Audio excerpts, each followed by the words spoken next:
بدون کدام دلیل باز هم به دخترها بسته کردن. و امروز وقتی که ما پانتون آمدیم دروازه پانتون را پیش شدیم، ما مهر کردن، به دخترها اجازه ندادن که ما داخل بریم. معاون علمی بیرون شد، ما برش گفتیم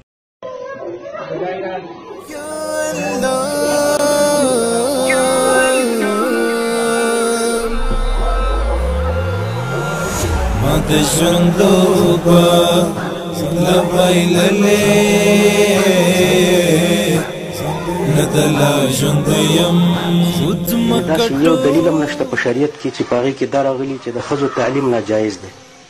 بالکل دا دلیل نشته دی.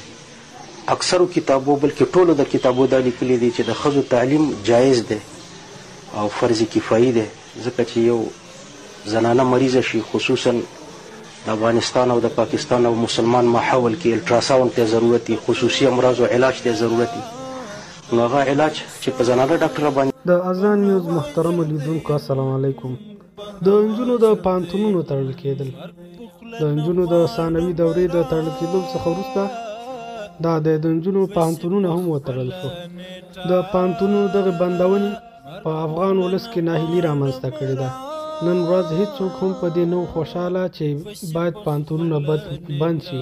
حتی هغه مجاهدین ملګري هم ایله به یې دومره ویل چې باید اطاعت وشي او هیڅ یو هم دا نه دي ویلي چې دا ښه پرېکړه شوې ده. د پانتونونو بندول د افغانستان پر زیان ده. د دغې پرېکړې له امله یوازې پانتونونه نه دي بند شوي، بلکې کورسونه، همدارنګه هغه مدرسې چې ښځینه و پکې درس ویل، هغه ټول بند شوي دي. دا په داسې حال کې بندیږي چې د لوړو زده کړو پخواني وزیر مولوي عبدالباقي حقاني څو هفتې وړاندې له وزارت څخه استعفا ورکړې یا هم له وزارت څخه لرې شو. د ښاغلي شیخ الحدیث مولوي عبدالباقي حقاني لرې کونه هم د نجونو د پوهنتونونو د تړلو او خلاصولو په اړه وه. هغه نه غوښتل چې د نجونو پوهنتونونه دې بند شي، له همدې امله له خپلې وظیفې څخه لرې کړی شو. بیګا شپه ناوخته په ټولنیزو رسنیو کې یو مکتوب خپور شو چې په هغې کې له کومې وجې څخه پرته دا لیکل شوي وو چې د نجونو پوهنتونونه بند شوي دي او تر امر ثاني پورې باید صبر وشي. خو په هغې کې هیڅ کوم هم دلیل هم نه ده ذکر کړی چې ولې دغه پوهنتونونه بند شوي دي.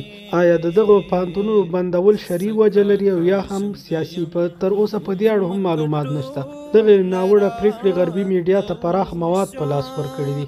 د پوهنتون استادان چې له وړاندې هم د طالبان مخالفینو د رسنیو له لارې خپل استعفا اعلان کړي، ځینې هم همداسې په ټولنیزو شبکو کې خپل استعفاګانې اعلان کړي. په ټولنیز شکل یې یو غیر منظم حالات رامنځته کړی ده او همدارنګه د خلکو رواني حالات ته یې ضرر رسولی ده. د دې سربیره نن د ننګرهار ولایت د طب پوهنځي محصلینو هم د امتحان ورکولو څخه ډډه کړې ده. هغوی د یا ټول او یا نه تر شعار لاندې خپل پوهنتون څخه وتلي او مظاهره یې کړې ده. که د نجونو ښوونځي او پوهنتونونه بندول شرعي اړخ ولري، باید شرعي اړخ واضح کړي او په ډاګه دا وویل شي چې دغه شرعي نص له مخې د نجونو ښوونځي او پوهنتونونه بند شوي دي. که همداسې دوام ولري چې هیڅ یو دلیل هم ورته نه ذکر کېږي او پوهنتونونه بندېږي، ځینې وایي چې دا کلتوري مشکل ده، څوک وایي په نصاب کې مشکل ده او څوک راځي بله خبره کوي، ځینې بیا وایي چې ډېر ژر به خلاص شي. خو د دې پر ځای چې ژر خلاص شي، هغه خلاص شي او هغه هم بند شول. د دغې پرېکړې د ګټې په نسبت تاوان ډېر زیات ده. د اسلامي امارت له ټولو مشرانو څخه هیله کوو چې دا ډول پرېکړې چې د افغانانو ترمنځ د بې اتفاقۍ، همدارنګه د ولس او طالب ترمنځ فاصله زیاتوي، باید ونه شي.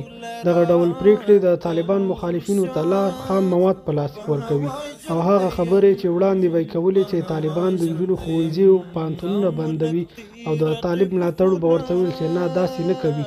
نن د هغوی خبره رښتیا کېږي او د طالب ملاتړو خبره دروغ کېږي. نو دا موضوع ټول هغه کسانو ته چې په ټولنیز رسنیو کې د اسلامي امارت څخه ملاتړ کوي یو دروند ګزار ده او په آینده کې د دوی روحیه د ماتېدنې سبب ګرځي.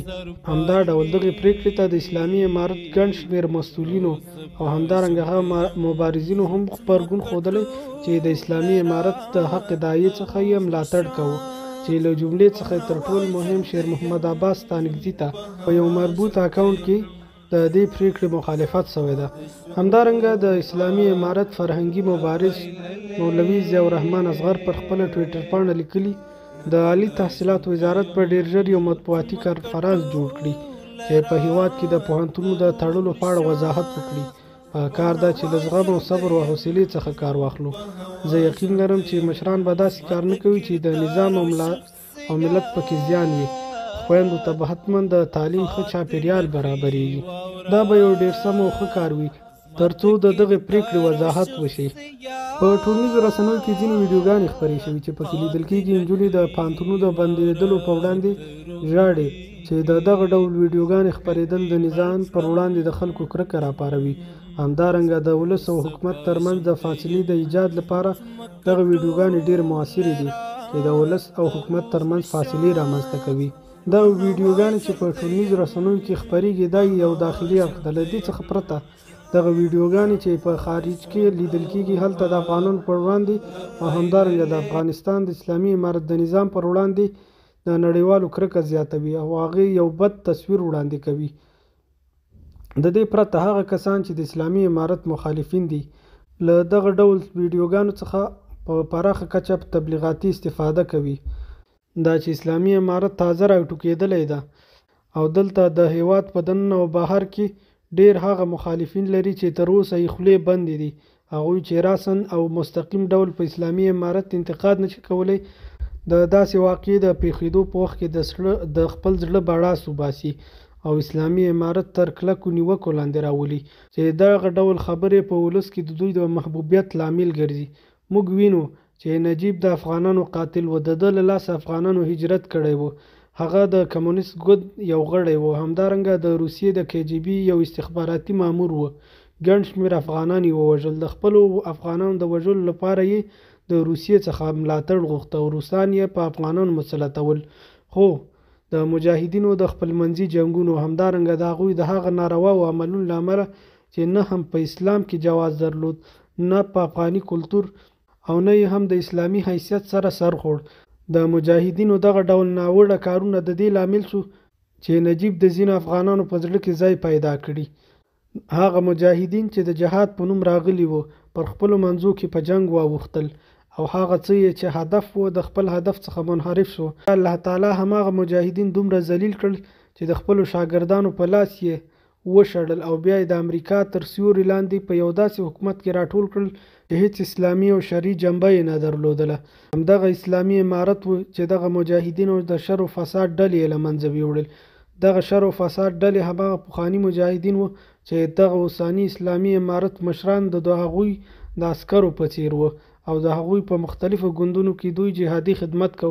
خو کله چې ولیدل چې دوی له خپل هدف څخه منحرف شوي دي، د اهدافو پر ځای خپل شخصي ګټو همدارنګه قومي، ستمي او حزبي ګټو ته برتري ورکو، نو د اسلامي امارت دغه مجاهدینو بیرته الله تعالی په دوی مسلط کړل او یو نوی اسلامي نظام یې تشکیل کړل.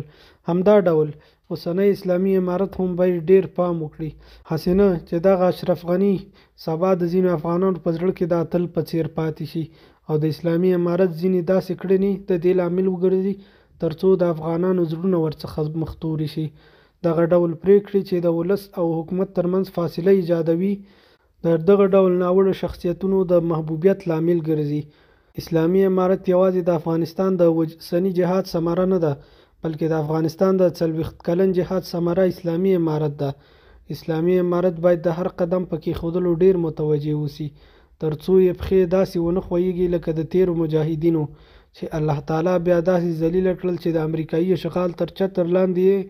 همدارنګه مولوي عبدالسلام ضعیف د افغانستان د تیر اسلامي امارت سفیر په پاکستان کې پر خپل ټویټر پاڼه لیکلي که د ښځو د کار، تعلیم، تجارت او ټولنیز فعالیت په اړه د هیواد په کچه یو 50 کسیزه د جید علماو کرامو ټیم جوړ شوی وای ګټور به وای تر څو د شریعت مطابق څېړنه او تحقیق کې کړی وای. په دې توګه به هم د شریعت په چوکاټ کې د هغوی حقوق او حدود معلوم شوي وای او هم به د هغوی لپاره د شریعت په دایره کې طرز العمل جوړ شوی وو. همدارنګه افغان ولس باید د اسلامي امارت څخه خپل کلک ملاتړ وکړي او اسلامي امارت هم باید یو داسې تفکر ولري یوازې افغانستان نه بلکې یو نوی تمدن رامنځته کړي او دغه تمدن د غربي تمدن مخه ونیسي. همدارنګه اسلامي امارت باید د خپل ولس کلک ملاتړ وکړي، هغه ولس چې د چاپو او بمبارویو څخه ژغورلی دي او په سختو حالاتو کې دوی ته پناه ورکړې ده. باید نن د هماغه ولس ملاتړ وکړي. رسول الله صلی الله علیه وسلم فرمایي ما رآه المسلمون حسنا فهو عند الله حسن. هغه څه چې مسلمانان یې غوره بولي هغه د الله تعالی پر وړاندې هم غوره دي. نو نن چې ټول افغان ولس د نجونو د تعلیم غوښتنه کوي، اسلامي امارت باید دغې غوښتنې ته پر مشروع ډول جواب ووایي او یو داسې چوکاټ ورته برابر کړي چې هم د اسلامي لحاظ او هم د افغاني کلتور سره برابر وي او دغه معما نوره ونه ځنډوي او نوره یې ژر حل کړي او پای ته یې ورسوي. مننه چې تر دې دمه ورسوي.